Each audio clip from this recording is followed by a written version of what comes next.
Hello, I'm Hunter Schultz, and welcome to the show. Last week, I interviewed Carl Schuessler Jr. from Mitigate Partners. Carl and I see eye to eye on a lot of things, especially saving more healthcare coverage dollars while getting far better care. Getting people to even consider other coverage possibilities was a big problem until recently, such as the grip insurance companies have on healthcare dollars. But some recent news I received says they're worried. The game has changed. Everyone is looking at every single expense with laser precision. COVID-19 is a gut punch wake-up call. I cleaned that up. When recording last week's show, I asked Carl about what his clients heard to make them change to the FairCost Health Plan. Mind you, all this was before COVID-19's gut punch. His answer? Starting right now. I would say this. Most of the time, Hunter, it's been the pain is great enough. Now we got to change. COVID-19's gotten many people to that point. Obviously, these were pre-COVID-19. That's the school district. They're in tough shape financially. This should be the first year they will operate without a deficit on their health plan. Now, we haven't done everything we want to do yet. We hadn't FairCosted it and everything else yet, but we've done a few things with some solutions you know about. Green Imaging, tremendous partner, Dr. Kristen Dickerson in Houston, we're projected to save $1.3 million on imaging costs, that's a lot of increased teacher salaries. They're 67th in most categories in the state of Florida. Wow. The pain is there. We got to change. We can't keep going. So that's one. The hotel, I'm just going through the videos, not all the rest, just the video clients. The hotel, you had a unbelievably smart and just really incredibly gifted communicator, as I say, and a lot of CFOs aren't. So Glenn, if you're listening, but Glenn Price had everything to do with this. And when we met, and this is, Hunter, I'm sorry, this is a diversion, but it's a funny story. So we were down at the island for vacation, and it was a special place to us. And this was back in 2014. And I said, Missy, I'm going to go get a meeting with the Gasparilla Inn. And I was able to finagle a meeting. So I met with Glenn, and I walked in, and Hunter, I said, listen, people buy differences, not similarities. I got to do something different. So I went in with a visor, reeked of sunscreen, fishing shorts, a fishing shirt, and flip-flops. And I sat down with him, and he'll tell you, I sat down with him, and he goes, all right, what do you got to sell me? And I'm like going, oh, this is going to be fun. So I said, well, I pride myself on being different. How am I doing so far? And he said, well, no one's coming dressed like that. And I said, I'll take it. And then we had a good meeting. Next time I went in with some nice golf shorts and a golf shirt. 2 days later, we went through it. And he sort of suspected all this stuff was going on as we went through this, all the flaws and the system. And as we pointed out how he could not get his data, and he should have been able to by the laws in the state of Florida. But when the insurance company was called, and this is what they said, won't say who, it can be found out there because there's some articles, but I'll never forget. The person I called said, hey, I've got state statute, blah, blah, blah, blah, blah. My client deserves their loss ratio. The client had never seen a loss ratio in their history, ever. And that carrier rep said, Carl, we're instructed by the management, the people with doors, they have offices, to never give that information out unless someone produces the state statute. Wow. That's what we're fighting at right there. That is absolutely wrong. And that's the kind of stuff that's being done all over America. So anyway, we got it all. We started going through it, and he suspected, hey, we're running great. 65% loss rates. They're making a lot of money on us, and their stock price is up here, and we're getting killed. So 15% increases. So that was to the point where he wanted to make a change. I wouldn't say the pain was great enough. I think Glenn absorbed, listened, saw what he thought come true, and he made that decision. The hospital was a little different, and I don't know if you want to go through each one, but the hospital was a little different. It took a while. We met on Thanksgiving of 2017. had several meetings over 2018, got hired August of 18. But what you run into in these things, Hunter, always is relationship. These brokers, it blows me away. And I used that example yesterday. If you and I are in business and you had a non-compete with me and I left you and took all the clients and your non-compete didn't work in court, are you going to call your lawyer and tell them everything they did wrong? Or are you going to call your lawyer and say, have a nice day, see you later, and you're fired, and you're going to work with a new lawyer? In our world, that ain't how it works. It's beyond me of why somebody puts stock in someone that slogs insurance around. No offense to people that do, but they're not doing anything else but quoting all the carriers and bringing them to the table.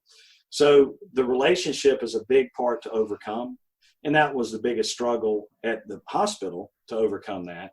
But everyone saw it, they got behind it, and eventually we did. Dr. Gross, he gets a ton of credit because he was there helping push it through as well. So somehow, we didn't irritate them and bother them, so they agreed to work with us. But I don't know if I answered those questions. I think you have to educate the client, because if the pain's not great enough, Hunter, before COVID-19, people were blowing and going, fat, dumb, and happy. And hey, Carl, I believe we could save, and you're talking about increasing my EBITDA by 2 times by saving this money. We operate on a 5% profit margin, and this goes right to our bottom line. Financially, this is great. But hey, Hunter and all my key employees are happy. We don't want to do that right now. They're changing their tune right now. So I don't think there's ever been a greater time to be a benefits advisor. I agree. Dave Chase wrote a great article years ago. I think the benefit advisor is one of the most critical jobs in America right now to help fix this healthcare system. And it's upon us. And one of the things that I say that Mitigate Partners, and I don't know it verbatim, I'll read it to you. Mitigate Partners are committed to pushing our clients out of their comfort zone to bring different solutions, to deliver different results, and not to accept the status quo, even if it's what that client knowingly or unknowingly is asking for.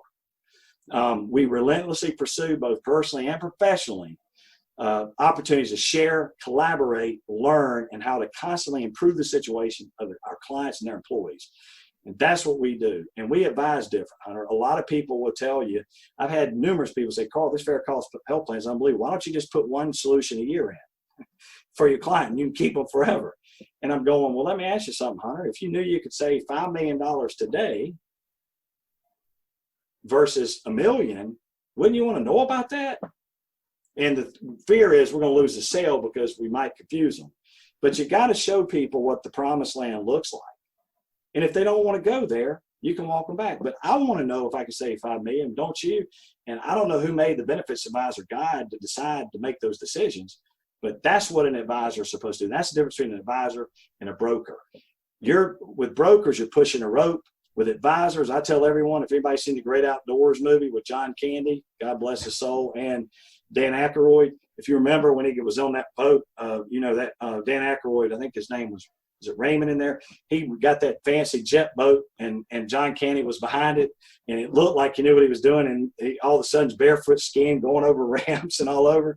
So when I tell you, when you work with a Mitigate partner, you better grab on for dear life, because we're going to jerk you all over the lake versus you pushing the rope to get the boat moving, and that's the difference. So Mitigate Partners, you're the founder of it. I'm a co-founder. with Barry Murphy and also Barry Broom. And you also, I'm going to have a link to it, obviously, but you've grown this over the years. When did you start that? Really, it probably got active a year and a half ago, I would say. And really what it is, just to be clear, these are all independent business owners, these benefit advisors. We don't own anybody, but we come together to share and collaborate. Like the Health Rosetta is, it's just a more formalized group of some people that have met, gotten along, and are just helping each other, just like the Health Rosetta does. And they're given access to some of our intellectual property and the FairCost Health Plan. And so it's a pretty loose license agreement, if you will. But it's about a year and a half, and we just added somebody on the Panhandle. So we got about 20 offices. And most of these people, if we're not all working together, they're doing whatever they do and having successes on their own. And I wanted to help mentor people to give back because Barry Murphy, who started this with me, was my mentor out of college. And as he says now, and Barry's right at about 70, he said, now Carl's mentoring me. The child becomes the parent. But as we went down this journey, Hunter, there's a real simple statement, and I didn't say it at our first annual Mitigate Partner Summit back on June 9th at Gasparilla Inn. Smart people learn from their mistakes. Wise people learn from mistakes of others. People need to be wise. Don't go out and do what we did for 7 years. Take it and use it and make it better, but learn. And that's what this is about. It's about helping each other. And the other part is, we've been very blessed and asked to speak a lot. And we don't have a PR firm. We don't advertise. We've just been very blessed. And I don't know why these people keep asking. It's like this podcast. You're like, man, I made a big mistake bringing this blowhole on the podcast. But not at all. But these there's opportunities that have come up. When we spoke at the Ortho Forum, we had 15 or so orthopedic practices that want to talk to us. We were talking to them about, our talk was twofold: how to direct contract, and then how to make your own benefit plan better. So it was twofold. And there are opportunities in these markets. So the local management part of Mitigate Partners. So Hunter Schultz is in Panama, and there's a prospect in Panama. Hunter will be the local management because he's the local boots on the ground, and we'll co-advise, work together, and help. So that's really it was a give back and to mentor and help people, because we could do a lot of these cases ourselves, Hunter, but I don't want to do that. I want to help grow it, replicate, and get people unclip their wings where they can fly off and do it all themselves, because that's what I think this is about. And that's how we're going to change healthcare. If we try to hoard it and keep it all to ourselves, we can't do anything. So I think it's a collaborative effort. And Dave Chase, the Health Rosetta, gets a ton of credit for the things they've done and have kind of created this open venue. And again, in an industry that was competitive as heck, never was collaborative. Yeah. So I get a lot of credit for that. You mentioned something where I've seen this. There are communities out there that are struggling. I see this as an opportunity for communities, whether it's businesses and school boards and that. I think this is a terrific opportunity for them to develop a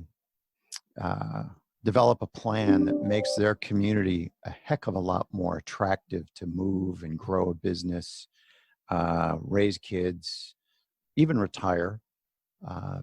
That's what I see, and I'm glad that you were able to join me today. One of the things that popped into my head as you were talking over this show is, if I'm an employee and I see this, or I see something something about FairCost,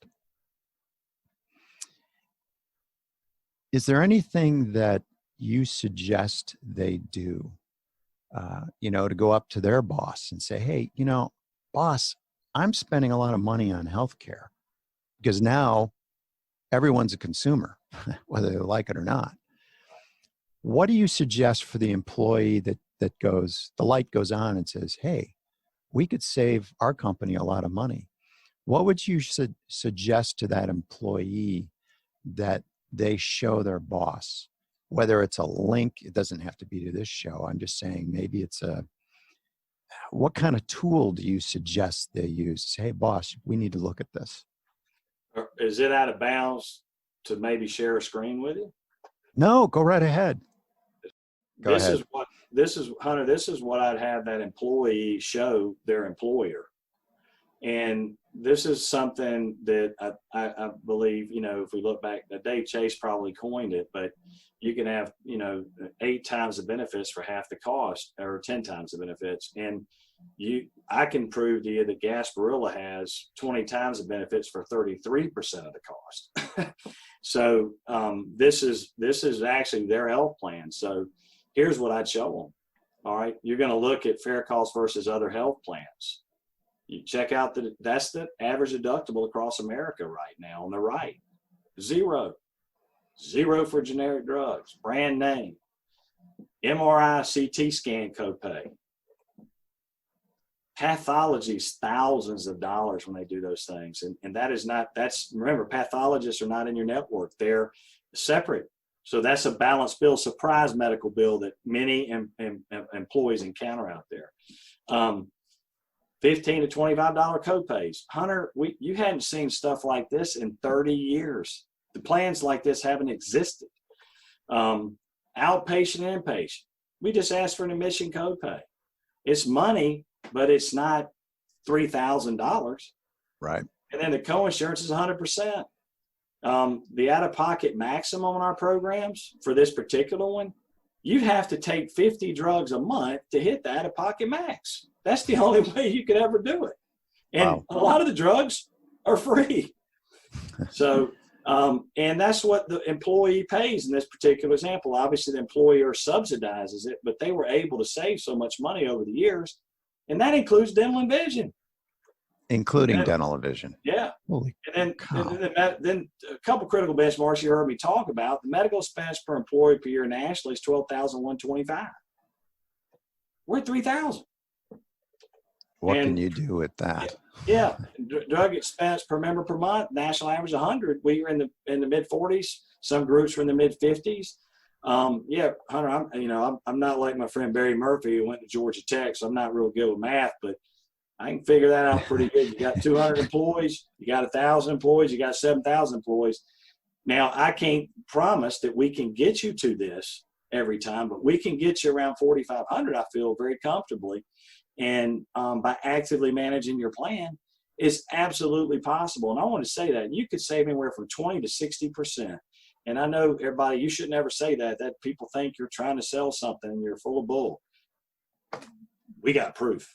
Yeah, that's a big difference. I mean, that is a huge difference. So that this can be done. I think one of the most important aspects of what we've talked about today is, again, the fact that this is being done. One of my favorite sayings my dad used in his talks, and that was, "Man who say it cannot be done should not interrupt man doing it." And he attributed that to Confucius. And it's sort of like when I started this show, it was ready, fire, aim. I really didn't know where I was going, but it's evolved now into DPC Sherpas, which I hadn't even thought of back then in November when I started. But I'm thinking that what you've done is essentially like Sir Edmund Hillary. He climbed Mount Everest with his Sherpa and made it to the top. And all the climbers, everyone in the world went, "Wow, that's amazing." Because most people looked and went, "Oof, that's rough," before him.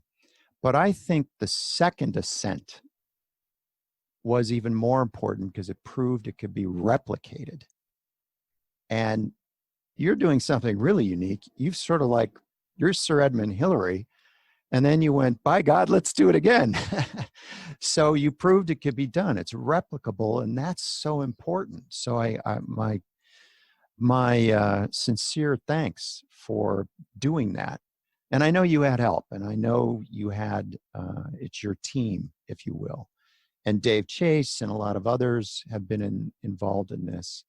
So there's a group of you that went up the mountain, and then you went right back up again after coming back down and said, "Yeah, we can do this. It's not a one-time thing. This isn't just it isn't lucky. It's just preparation and hard work."